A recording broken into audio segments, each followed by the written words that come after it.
Snow would soon bury entire divisions. But before the first shot was fired, before the forests turned into killing grounds, the war began in conference rooms. In 1938, Europe was already tilting toward catastrophe. The Munich Agreement had demonstrated that borders could be redrawn without war, if pressure was applied correctly. To some, it was diplomacy. To others, it was rehearsal. For the leadership of the Soviet Union, the lesson was stark. Small states between great powers could become corridors of invasion. And Leningrad, the Soviet Union's second-largest city, sat only 32 kilometers from the Finnish border. That distance was not abstract. It was artillery range. Finland, independent only since 1917, had fought its own civil war and emerged deeply wary of Moscow. Its political culture was defensive, cautious, and rooted in survival. The country's eastern frontier stretched across forests, marshes, and lakes, terrain that favored defenders, but only if prepared. In August 1939, the balance of power shifted abruptly. Nazi Germany and the Soviet Union signed the Molotov-Ribbentrop Pact. Publicly, it was a non-aggression treaty. Secretly, Eastern Europe was divided into spheres of influence. Finland fell into the Soviet sphere. For Moscow, this was not immediately about conquest. It was about buffer zones. The Kremlin demanded territorial adjustments. The Finnish border on the Karelian Isthmus would move westward, away from Leningrad. In exchange, Finland would receive land deeper in Soviet Karelia, larger in size, but strategically meaningless. To the Soviets, this was a rational security exchange. To Helsinki, it was the first step towards subjugation. Finland's leadership understood its position. It had no alliance guarantees. Britain and France were distant. Germany was unreliable. The Finnish army was small, roughly 300,000 mobilized men at best, with limited artillery, almost no tanks, and minimal aircraft. Yet geography was its advantage. The forests of Karelia were not maneuver terrain. They were obstacles. Roads were few. Winter was approaching. In October 1939, Finnish negotiators traveled to Moscow. They listened as Soviet Foreign Minister Vyacheslav Molotov presented demands framed as minor adjustments. The tone was controlled, but the implication was unmistakable. Refusal would carry consequences. Marshal Carl Gustaf Emil Mannerheim, Finland's senior military commander, privately advised limited concessions. He understood the imbalance, but political leadership feared that yielding territory under pressure would invite further demands. Negotiations stalled. Behind the diplomatic language, both sides mobilized.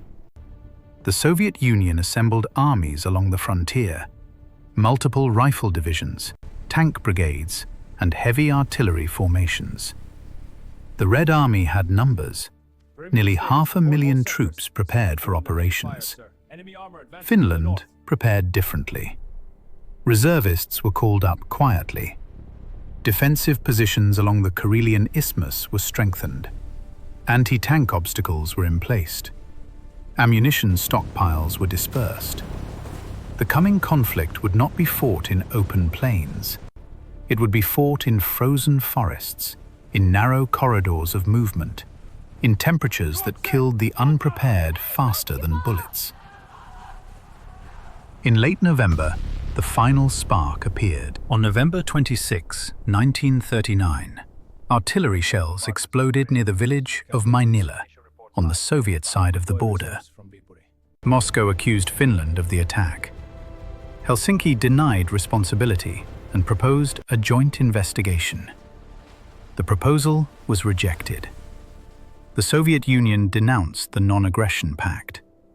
Diplomacy ended not with a declaration, but with artillery coordinates already plotted. The snow began to fall. At dawn on November 30th, 1939, Soviet aircraft crossed the border. Bombs fell on Helsinki, Viipuri, and multiple Finnish towns. Civilian districts were struck. Railway yards burned. Sirens wailed across a capital that had, until that morning, hoped war might still be avoided. Simultaneously, along a front stretching over 1,000 kilometers, the Red Army advanced. The scale was overwhelming.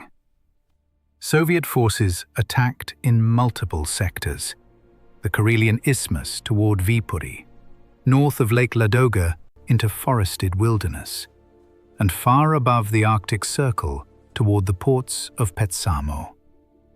Moscow declared it was not waging war against Finland, but assisting a people's government formed in Terijoki. A Soviet-backed alternative administration meant to legitimize intervention. Few outside the Kremlin accepted the claim. For Finland, the war was now existential. The Finnish army deployed according to terrain, not symmetry. It could not match Soviet divisions unit for unit. Instead, it thinned its lines in the north and concentrated defenses where the geography narrowed Soviet maneuver options. On the Karelian Isthmus stood the main defensive belt, later widely referred to as the Mannerheim Line. Contrary to popular myth, it was not an unbroken concrete fortress. It was a network of field fortifications, reinforced bunkers, trenches, anti-tank obstacles, and natural barriers integrated into lakes and forests. Its strength lay in preparation and familiarity. The Red Army expected rapid collapse. Intelligence assessments predicted victory within weeks. Soviet planners believed Finnish workers would welcome liberation from bourgeois rule. They misread both morale and environment. In the first days of December, Soviet armored columns advanced along narrow forest roads north of Lake Ladoga. Infantry marched in long formations, dependent on supply convoys that followed the same routes. Finnish commanders recognized the vulnerability immediately. Forests were not empty space, they were concealment. Small Finnish ski detachments moved between tree lines, striking supply trucks, cutting columns into isolated segments. The tactic would soon acquire a name: motti, a term for a stack of cut firewood divided into manageable pieces. Soviet divisions found themselves fragmented, encircled in segments, unable to maneuver tanks off-road in deep snow. On the isthmus, however, the fighting was direct and brutal. Soviet artillery opened sustained bombardments against Finnish positions. Tanks advanced against anti-tank ditches and minefields. Infantry assaults followed rigid formations. Initial assaults failed. The winter intensified. Temperatures dropped below -30 degrees Celsius. Weapons malfunctioned. Fuel froze. Frostbite casualties mounted.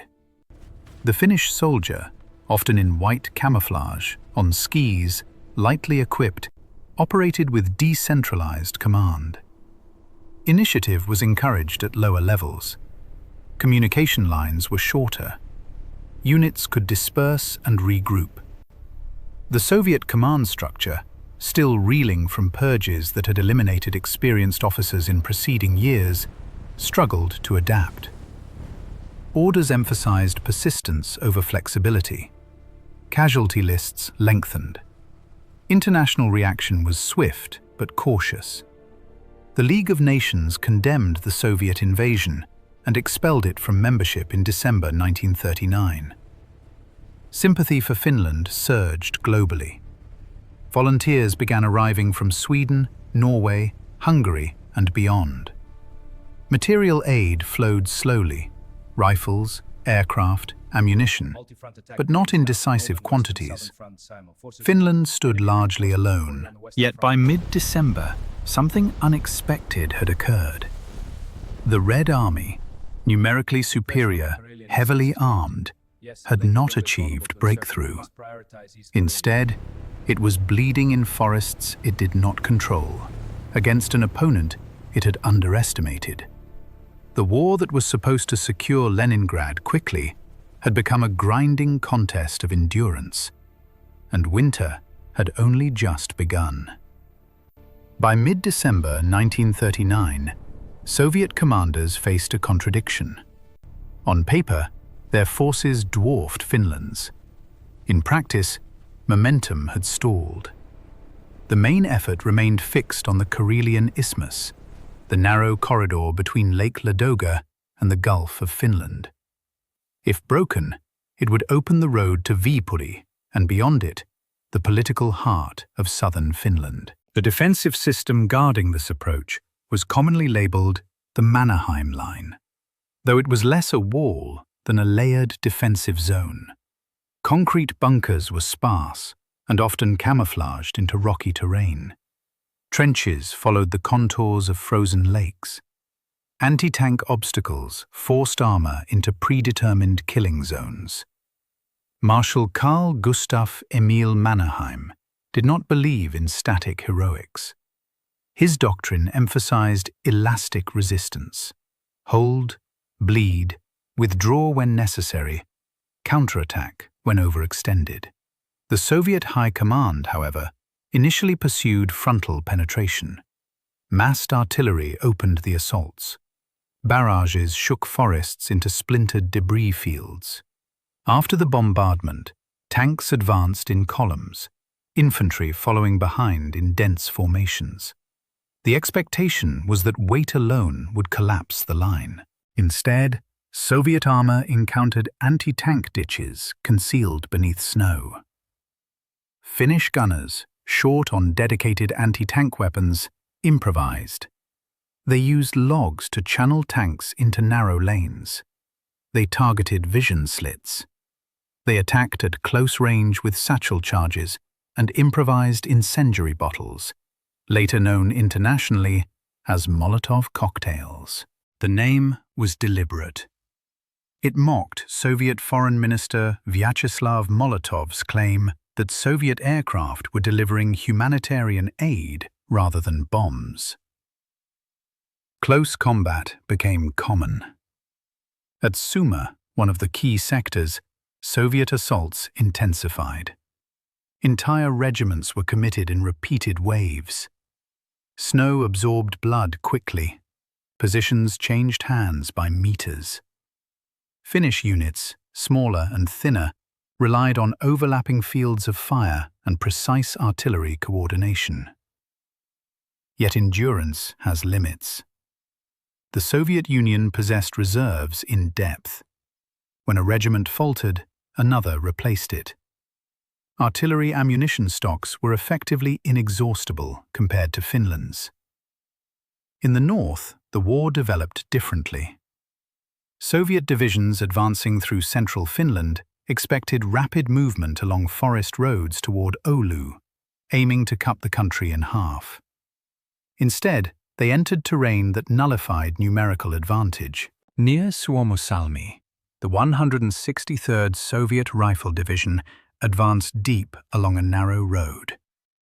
Finnish forces allowed the penetration, then severed the supply route behind it.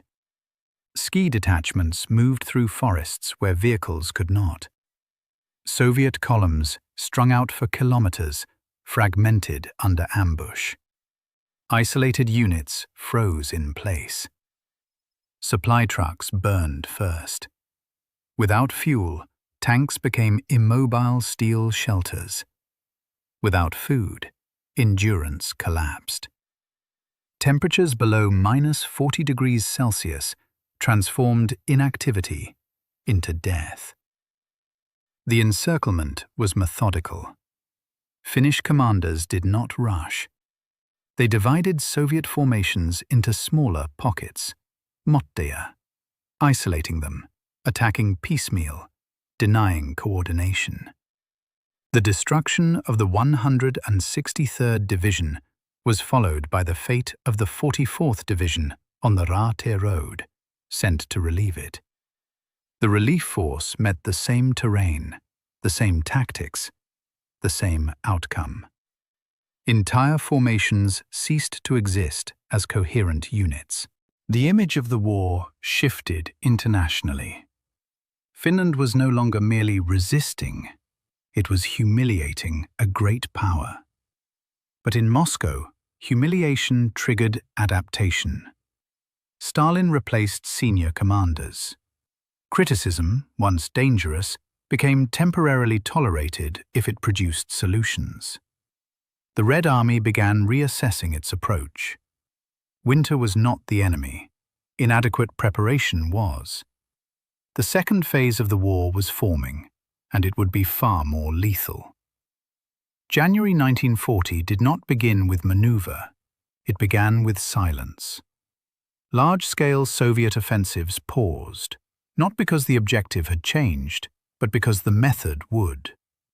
Command of operations on the Karelian Isthmus shifted to Semyon Timoshenko. His mandate was clear: end the stalemate. The diagnosis identified several failures. Infantry had advanced without proper artillery preparation. Armor had operated without close coordination. Intelligence on Finnish fortifications had been inadequate. Logistics had been improvised. The solution was concentration. Instead of dispersed assaults across wide sectors, Soviet planners massed artillery in unprecedented density. Guns of multiple calibers were moved forward. Ammunition stockpiles accumulated behind the lines. Engineering units prepared to breach anti-tank obstacles systematically rather than blindly. The operational concept shifted from speed to annihilation. In early February, the bombardment began. For days, Soviet artillery delivered continuous fire against identified Finnish strongpoints. Concrete bunkers were reduced by direct hits. Communication trenches collapsed. Defensive positions that had resisted infantry assaults for weeks were methodically shattered. The scale was unlike December. Where earlier attacks had been ambitious but poorly integrated, February's offensive synchronized artillery, armor, engineers and infantry in layered waves. Smokescreens obscured movement. Sappers cleared paths through minefields under covering fire. At Suma, the renewed assault achieved penetration. Finnish defenders fought with the same discipline, but ammunition stocks were dangerously low. Artillery shells had to be rationed. Replacement troops were scarce. Casualties accumulated faster than they could be replaced. The defensive doctrine that had worked in December, flexible resistance, localized counterattacks, now confronted sustained firepower superiority. Mannerheim recognized the shift immediately. He authorized tactical withdrawals to secondary lines to prevent encirclement. The decision was not panic, it was preservation. But each withdrawal shortened defensive depth and brought Soviet forces closer to Viipuri. Meanwhile, in the north, Finnish victories had reached their operational limit. The terrain still favored them, but strategic impact remained limited. Destroying divisions in wilderness did not stop concentrated assault on the isthmus. The Soviet Union could absorb losses. Finland could not. International support, though morally strong, remained materially insufficient. Allied plans to intervene through Scandinavia stalled in diplomatic hesitation. Sweden maintained neutrality. Supplies arrived, but not at the scale required to offset Soviet artillery dominance. By late February, breaches widened. Soviet units crossed frozen sections of the Gulf of Finland, threatening to outflank defenses near Viipuri. Engineers worked under fire to expand corridors through shattered fortifications. For the first time, the possibility of total collapse entered Finnish strategic discussions. The war had shifted from defiant resistance to measured survival.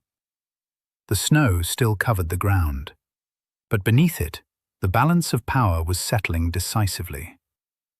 By the final week of February 1940, the character of the war had changed beyond recovery. What began as overconfidence had become calculation. What began as scattered assaults had become synchronized destruction. The Red Army no longer attacked blindly. It crushed methodically.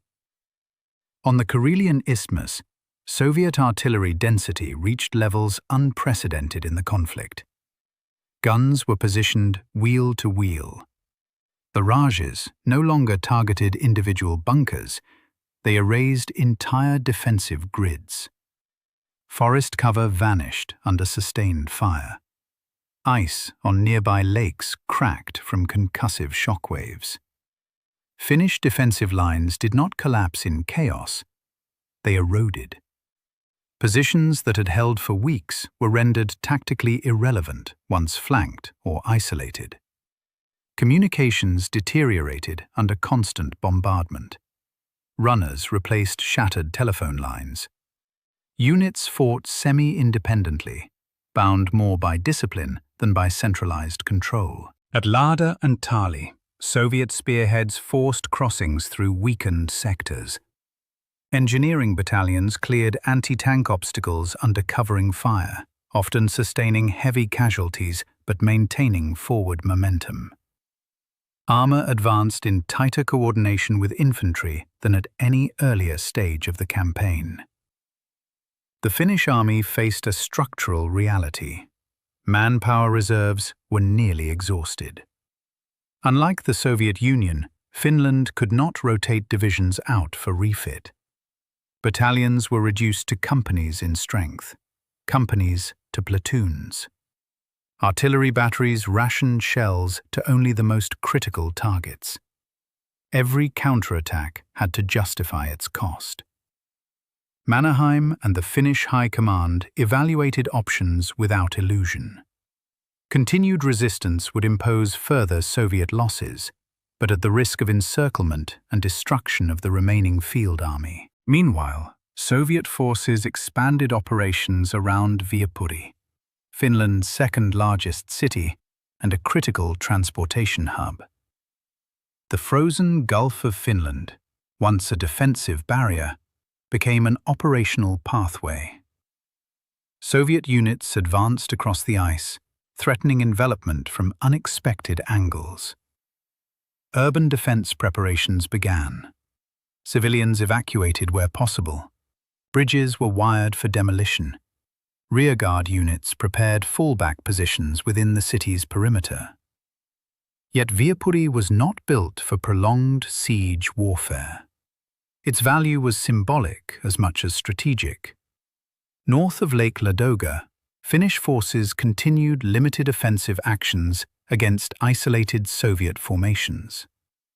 But these victories no longer altered the strategic equation. The center of gravity had shifted decisively south. By early March, Soviet breakthrough was no longer hypothetical. It was underway. The Red Army had absorbed catastrophic losses in December and January, but it had learned. Firepower concentration, logistical correction, and unified command had transformed its operational capability within weeks. Finland now confronted the central dilemma of small-state warfare. Tactical brilliance cannot indefinitely offset material disparity. The question was no longer whether the line could hold. The question was, how long and at what price? In the first days of March 1940, Finnish leadership gathered under conditions of controlled urgency. Reports from the front were precise and unsentimental. Defensive lines were thinning. Ammunition reserves were critically low in key sectors.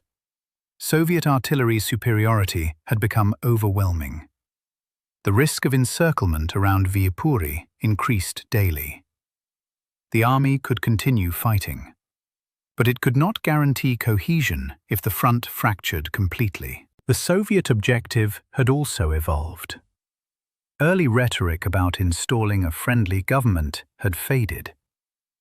Now the demand was territorial security, border adjustments, strategic depth, control over key positions on the Karelian Isthmus and around Lake Ladoga. Through intermediaries in Stockholm, peace feelers began moving between Helsinki and Moscow. Finland's bargaining position was constrained by battlefield reality. Yet the Soviet Union, despite its advances, had paid heavily. Casualty figures, though contested, reached into the hundreds of thousands killed, wounded, or incapacitated by frostbite and exposure. The Red Army had achieved operational progress, but at reputational cost. On March 7th, formal negotiations accelerated. At the front, fighting continued with undiminished intensity. Finnish units executed local counterattacks to stabilize collapsing sectors, buying time measured in days rather than weeks. Every hour gained strengthened the diplomatic argument that Finland remained a functioning military force, not a defeated state awaiting occupation. On March 12, 1940, the Moscow Peace Treaty was signed. At 11 a.m. on March 13th, hostilities ceased. The terms were severe. Finland ceded approximately 11% of its territory, including most of the Karelian Isthmus, the city of Viipuri, and areas north of Lake Ladoga. Over 400,000 Finnish civilians, roughly 12% of the population, were evacuated from ceded regions, resettled deeper within the country. The border moved westward, granting the Soviet Union the buffer it had initially demanded, though at immense cost. For the Soviet Union, the campaign exposed systemic weaknesses in command structure, training, and coordination. Reforms would follow, urgently, in anticipation of future conflict. For Finland, the outcome was paradoxical. It lost territory. It suffered over 25,000 dead, a devastating figure for a nation of its size. Entire communities were displaced permanently. Yet it remained independent. The Finnish army had not been destroyed. The state had not collapsed. No occupation government took power in Helsinki. In military academies across Europe, observers studied the campaign closely. Some concluded that Soviet weakness was fundamental. Others saw warning signs of adaptation. One leader in particular drew conclusions that would reshape the continent within 16 months. But that reckoning belonged to the future.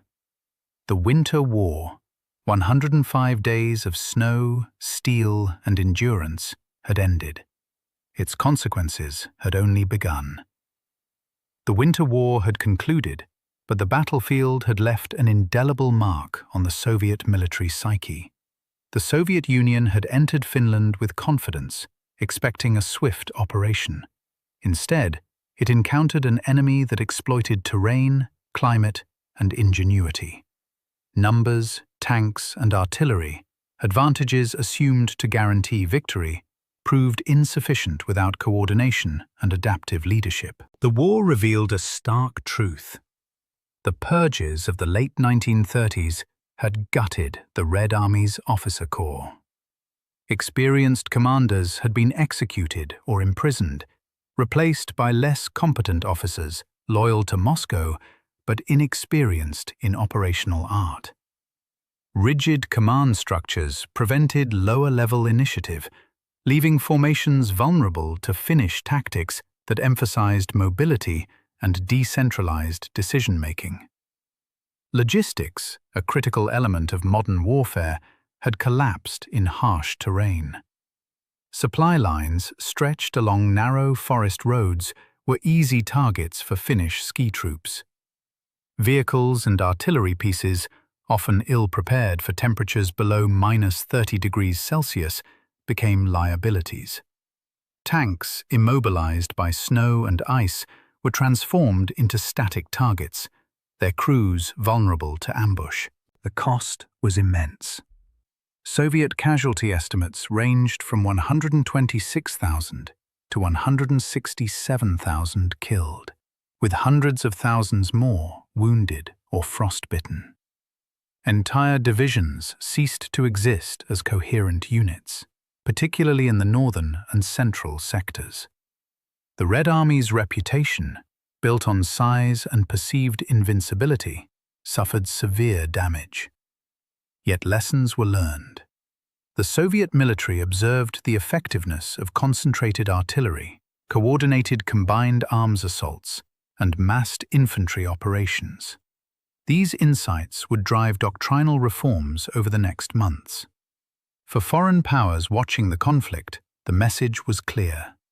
The Soviet Union was vulnerable despite its size. Hitler, in particular, took note, concluding that a direct confrontation with Moscow could be timed and executed with greater confidence. The Winter War had exposed both the limits and potential of the Red Army, setting the stage for events that would engulf Europe shortly thereafter. For Finland, the end of hostilities was not a triumph in the traditional sense. Independence had been preserved, but at enormous cost. The nation had mobilized nearly 400,000 men, a remarkable figure given its population of 3.7 million. Casualties exceeded 25,000 dead and 43,000 wounded. More than 400,000 civilians were displaced from ceded territories, forced to rebuild lives in unfamiliar regions. Homes, farms, and communities were abandoned, left to the advancing Soviet administration. Despite these hardships, Finnish resilience became legendary. Soldiers had adapted to extreme conditions, demonstrating flexibility and tactical innovation against a far larger opponent. Finnish ski troops, decentralized command, and exploitation of terrain compensated for material inferiority. The psychological impact on Finland's military and civilian population was profound. National identity, forged through centuries of foreign domination, was strengthened. Survival under fire became a defining narrative, a demonstration that a small, determined nation could resist overwhelming odds. Internationally, Finland earned admiration. Neutral powers such as Sweden and Norway provided volunteers and materiel, while other countries, including Hungary and Italy, expressed symbolic support. Diplomatic recognition of Finnish independence, however, was balanced against strategic caution. No power committed to direct military intervention. The Winter War reshaped Finnish defense doctrine. Lessons from forest combat, winter operations, and small unit tactics would be codified. The army would remain vigilant, knowing that future conflict with the Soviet Union was a matter of when, not if. Strategically, the war had delayed Soviet ambitions, but had not destroyed their capacity for revenge. The Moscow Peace Treaty, while preserving Finland's sovereignty, ceded valuable territory and demonstrated that independence could be maintained only through sacrifice and tactical ingenuity. The legacy of the Winter War was thus both cautionary and inspirational. A nation could resist, but at immense human and material cost. And across Europe, military planners took note of the stark contrast between size and effectiveness, doctrine and adaptability, lessons that would resonate in the years to come. By early March 1940, the war had reached its critical phase. Viipuri, Finland's second-largest city, had become the focal point of Soviet operational planning. Capturing it would not only secure the Karelian Isthmus, but also deliver a psychological blow to Finnish morale. For months, the city had withstood indirect bombardment, sporadic artillery duels, and the constant threat of encirclement. Now, it faced the full weight of a concentrated Soviet offensive. Soviet forces, reorganized under Marshal Semyon Timoshenko, implemented combined arms tactics refined over the preceding months. Heavy artillery, engineers, and infantry coordinated attacks to systematically dismantle defensive positions. Firepower was relentless. Fortifications that had resisted weeks of sporadic assaults now crumbled under sustained bombardment. Finnish commanders faced impossible choices. Holding Viipuri would delay Soviet progress, but each day cost lives and depleted already limited reserves. Tactical withdrawals to secondary lines were planned to prevent encirclement, yet the city's defense remained symbolic, a demonstration that Finland would not yield its territory lightly. Civilians were evacuated where possible, bridges wired for demolition, and fallback positions prepared. Streets became narrow defensive corridors, lined with hastily reinforced barricades and improvised obstacles. Finnish soldiers, many under 25 and hastily conscripted, fought with discipline honed in weeks of forest and winter combat. Despite valiant resistance, the numerical and material superiority of Soviet forces became undeniable. Breaches widened along the southern approaches, threatening to envelop the city entirely. Finnish troops executed calculated counterattacks to slow the advance, but casualties mounted and supplies were dangerously low. The strategic calculation became grimly clear. Continued resistance could inflict further Soviet losses, but might also risk annihilation of remaining Finnish field forces. With the front collapsing incrementally, Finnish leadership shifted from battlefield operations to high-level strategic calculations. By March 6, 1940, the reality of the situation could no longer be ignored. The Red Army had concentrated its superior artillery and infantry along the Karelian Isthmus and approached Viipuri from multiple directions. Finnish ammunition reserves were nearly exhausted. Replacement troops were minimal. Civilian evacuation was ongoing, yet the human cost was mounting daily. Through diplomatic channels in neutral Stockholm, Finnish envoys initiated direct negotiations with Moscow. Finland's bargaining position was precarious. Independence had been preserved, but continued resistance risked destruction. Soviet objectives had shifted from ideological liberation to concrete territorial security, a buffer zone along Leningrad's frontier and control over strategic regions. The talks were formal, yet tense.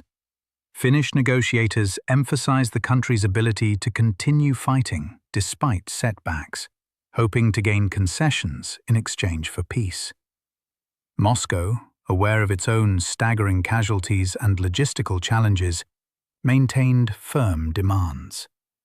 The Karelian Isthmus, Viipuri, and surrounding territories were non-negotiable.